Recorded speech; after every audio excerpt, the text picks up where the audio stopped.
और जैसा कि हम देख रहे हैं, माननीय प्रधानमंत्री जी ने हरी झंडी दिखाई है। राजस्थान, तमिलनाडु, तेलंगाना, आंध्र प्रदेश, कर्नाटक, बिहार, पश्चिम बंगाल, केरल, ओडिशा, झारखंड और गुजरात राज्यों को वंदे भारत एक्सप्रेस की सौगात मिली है। उदयपुर जबलपुर वंदे भारत एक्सप्रेस, तिरुनेलवेली मदुरई चेन्नई, हैदराबाद बेंगलुरु, विजयवाड़ा चेन्नई, पटना हावड़ा, कासरगोड तिरुवनंतपुरम, राउरकेला भुवनेश्वर पुरी, रांची हावड़ा, जामनगर से अहमदाबाद वंदे भारत एक्सप्रेस इसमें शामिल हैं। नमस्कार।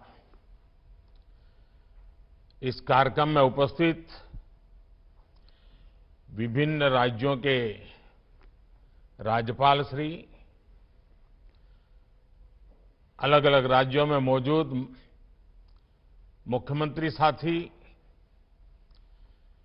केंद्रीय मंत्रिमंडल के मेरे सदस्य, राज्यों के मंत्री, सांसदगण, विधायकगण, अन्य जनप्रतिनिधि और मेरे परिवारजनों, देश में आधुनिक कनेक्टिविटी के विस्तार का ये अभूतपूर्व अवसर है। इंफ्रास्ट्रक्चर विकास की ये स्पीड और स्केल 140 करोड़ भारतीयों की आकांक्षाओं से बिल्कुल मैच कर रही है। और यही तो आज का भारत चाहता है। यही तो नए भारत के युवाओं, उद्यमियों, महिलाओं, प्रोफेशनल्स, कारोबारियों, नौकरी पेशा से जुड़े लोगों की एस्पिरेशंस है। आज एक साथ 9 वंदे भारत ट्रेन की शुरुआत होना भी इसी का उदाहरण है। आज एक साथ राजस्थान, गुजरात, बिहार, झारखंड, पश्चिम बंगाल, उड़ीसा, तमिलनाडु, आंध्र प्रदेश, तेलंगाना, कर्नाटका और केरला के लोगों को वंदे भारत एक्सप्रेस की सुविधा मिली है। आज जिन ट्रेनों को शुरू किया गया है, वे पहले की तुलना में ज्यादा आधुनिक और आरामदायक है। ये वंदे भारत ट्रेनें नए भारत के नए जोश, नए उत्साह और नई उमंग का प्रतीक है। मुझे इस बात की भी खुशी है कि वंदे भारत का क्रेज लगातार बढ़ रहा है। इससे अब तक 1,11,00,000 से ज्यादा यात्री सफर कर चुके हैं और ये संख्या दिनों दिन बढ़ती जा रही है। साथियों, देश के अलग अलग राज्यों और केंद्र शासित प्रदेश के लोगों को अब तक 25 वंदे भारत ट्रेनों की सुविधा मिल रही है। अब इसमें 9 और वंदे भारत एक्सप्रेस जुड़ जाएगी। वो दिन दूर नहीं जब वंदे भारत देश के हर हिस्से को कनेक्ट करेगी। मुझे खुशी है कि वंदे भारत एक्सप्रेस अपने उद्देश्य को बखूबी पूरा कर रही है। ये ट्रेन उन लोगों के लिए बहुत महत्वपूर्ण हो गई है जो सफर का समय कम से कम रखना चाहते हैं। ये ट्रेन उन लोगों की बहुत बड़ी जरूरत बन गई है जो दूसरे शहर में कुछ घंटों का काम खत्म करके उसी दिन लौट आना चाहते हैं।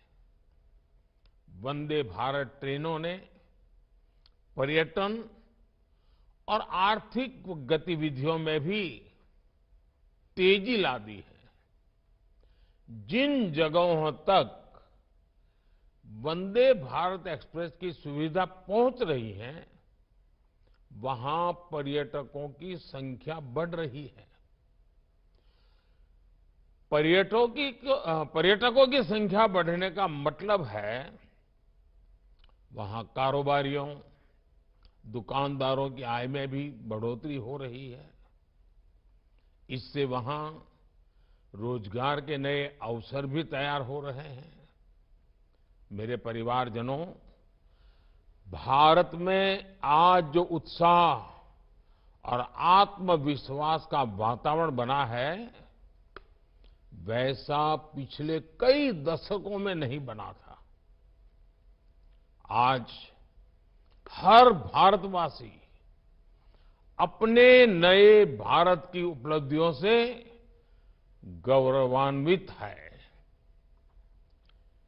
चंद्रयान-3 की सफलता ने सामान्य मानवी की उम्मीदों को आसमान पर पहुंचा दिया है। आदित्य L1 की लॉन्चिंग ने हौसला दिया है कि अगर इरादा मजबूत हो तो कठिन से कठिन लक्ष्य को भी हासिल किया जा सकता है। G20 समिट की कामयाबी ने ये विश्वास दिया है कि भारत के पास डेमोक्रेसी, डेमोग्राफी और डाइवर्सिटी की कितनी अद्भुत ताकत है। आज भारत के कूटनीतिक कौशल की दुनिया भर में चर्चा हो रही है। हम हमारे विमेन लेड डेवलपमेंट के विजन को दुनिया ने सराहा है। अपने इस विजन पर आगे बढ़ते हुए सरकार ने संसद में नारी शक्ति वंदन अधिनियम पेश किया था। नारी शक्ति वंदन अधिनियम के आने के बाद हर सेक्टर में महिलाओं के योगदान और उनकी बढ़ती भूमिका की चर्चा हो रही है। आज कई रेलवे स्टेशनों का संचालन भी पूरी तरह से महिला कर्मचारियों द्वारा किया जा रहा है। मैं ऐसे प्रयासों के लिए रेलवे की सराहना करता हूं। देश की सभी महिलाओं को नारी शक्ति वंदन अधिनियम के लिए फिर से बधाई देता हूं। साथियों, आत्मविश्वास से भरे इस माहौल के बीच अमृतकाल का भारत अपनी वर्तमान और भविष्य की जरूरतों पर एक साथ काम कर रहा है। इंफ्रास्ट्रक्चर की प्लानिंग से लेकर एग्जीक्यूशन तक में हर स्टेक होल्डर में तालमेल रहे, इसके लिए पीएम गति शक्ति नेशनल मास्टर प्लान बनाया गया है। देश में ट्रांसपोर्टेशन का खर्च कम हो, हमारे एक्सपोर्ट्स की लागत कम से कम हो, इसके लिए नई लॉजिस्टिक पॉलिसी लागू की गई है। देश में ट्रांसपोर्ट का एक माध्यम दूसरे को सपोर्ट करे, इसके लिए मल्टी मॉडल कनेक्टिविटी पर जोर दिया जा रहा है। इन सारे प्रयासों का बड़ा लक्ष्य यही है कि भारत के नागरिक के लिए ईज ऑफ ट्रैवल बढ़े, उसका कीमती समय बचे। ये वंदे भारत ट्रेनें इसी भावना का एक प्रतिबिंब है।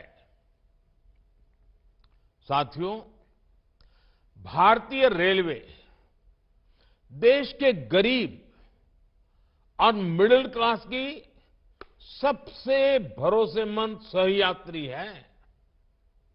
हमारे यहां एक दिन में जितने लोग ट्रेन में सफर करते हैं, उतनी तो कई देशों की आबादी भी नहीं है।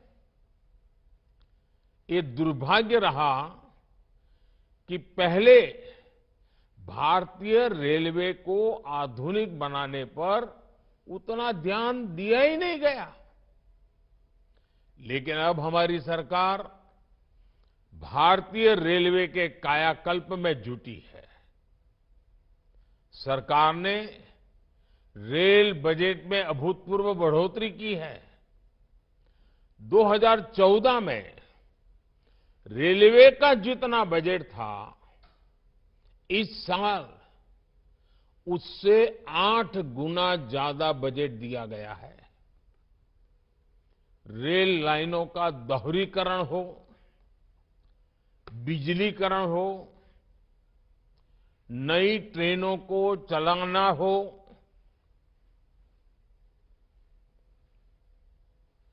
नए रूट्स का निर्माण हो, इन सभी पर तेजी से काम हो रहा है।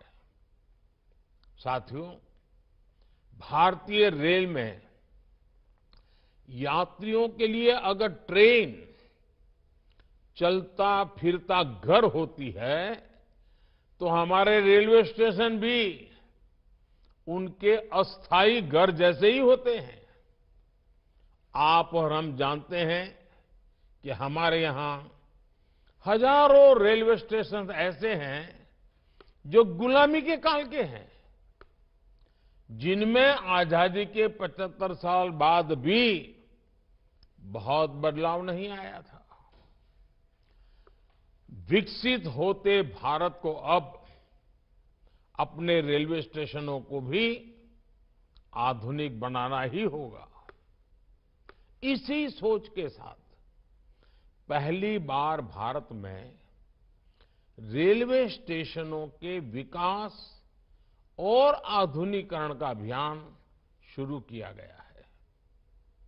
आज देश में रेल यात्रियों की सुविधा के लिए रिकॉर्ड संख्या में फुट ओवरब्रिज, लिफ्ट्स और एस्केलेटर्स का निर्माण हो रहा है।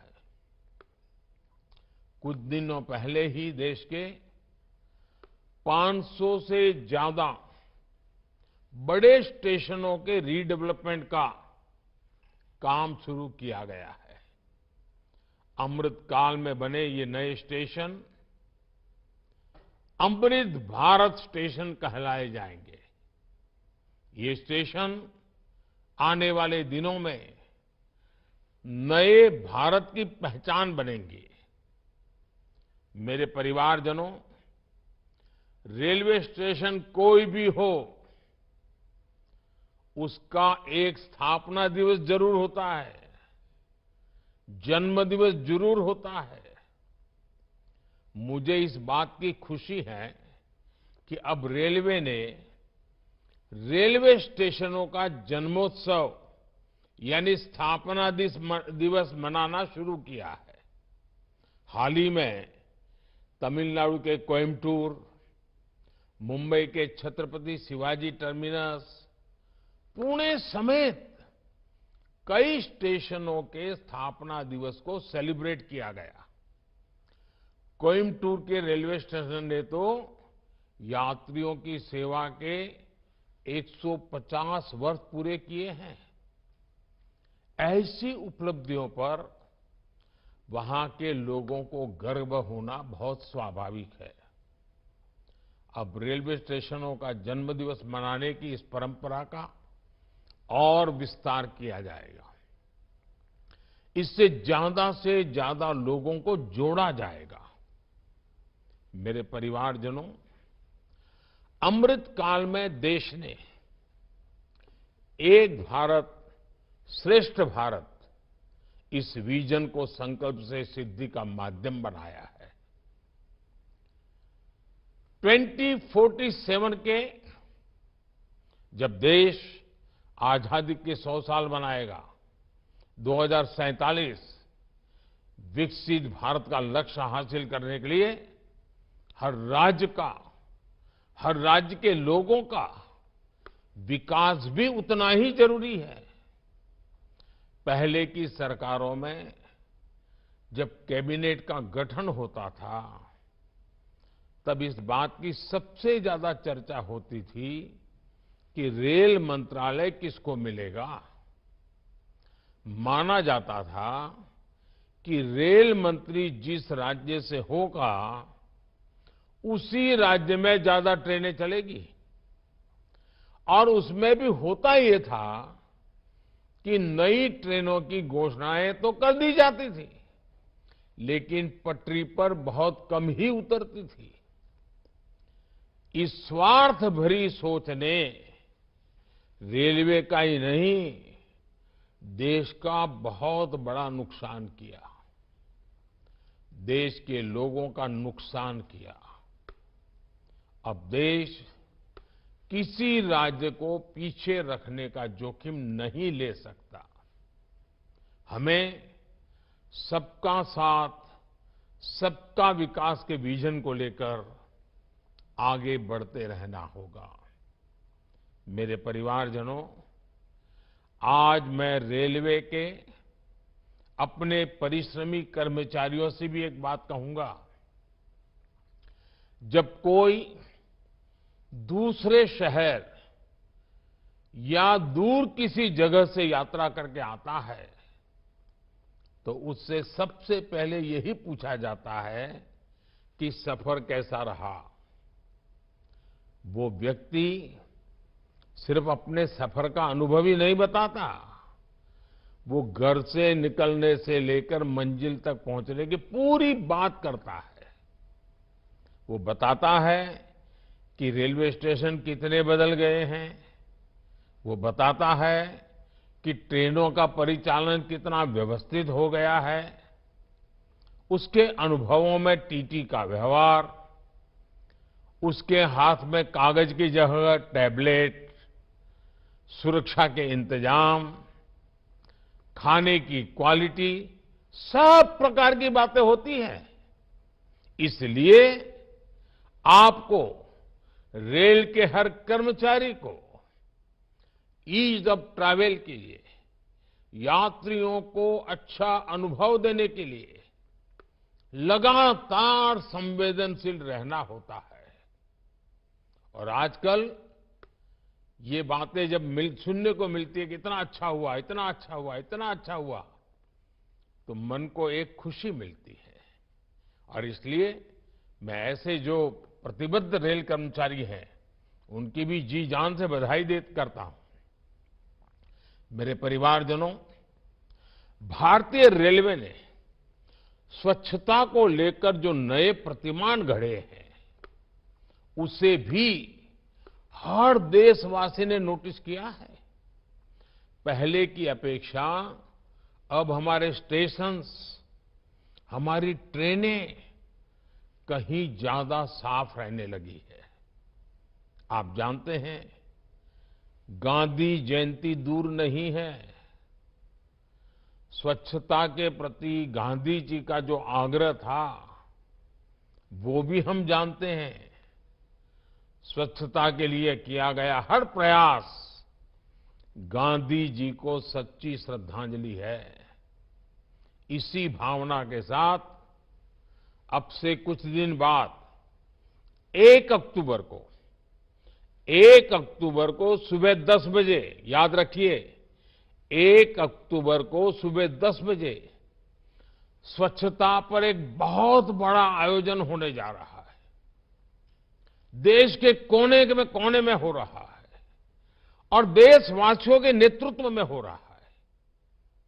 मेरा आपसे आग्रह है, बहुत आग्रह है, आप भी स्वच्छता के इस अभियान से जरूर जुड़े। 1 तारीख 10 बजे का समय अभी से पक्का कर लीजिए। गांधी जयंती पर हर देशवासी को खादी और स्वदेशी उत्पादों की खरीद का मंत्र भी दोहराना चाहिए। 2 अक्टूबर को गांधी जयंती है, 31 अक्टूबर सरदार वल्लभ भाई पटेल की जयंती है। एक प्रकार से पूरा महीना हम प्रयत्नपूर्वक खादी खरीदें, हैंडलूम खरीदें, हैंडीक्राफ्ट खरीदें। हमें लोकल के लिए ज्यादा से ज्यादा वोकल होना ही है। साथियों, मुझे विश्वास है कि भारतीय रेल और समाज में हर स्तर पर हो रहा बदलाव विकसित भारत की और एक महत्वपूर्ण कदम साबित होगा। मैं एक बार फिर नई वंदे भारत ट्रेनों के लिए देश के लोगों को बहुत बहुत शुभकामनाएं देता हूं। बहुत बहुत धन्यवाद। 3 वंदे वंदे वंदलो ऑरेंजे वंदे भारत नीले नीले वरटे वरटे Vande Bharat orange colour फुल्लेसी setup किडिल नानलो ई ट्रेन सी नानलो किडिल नानलो ई ट्रेन सी नानलो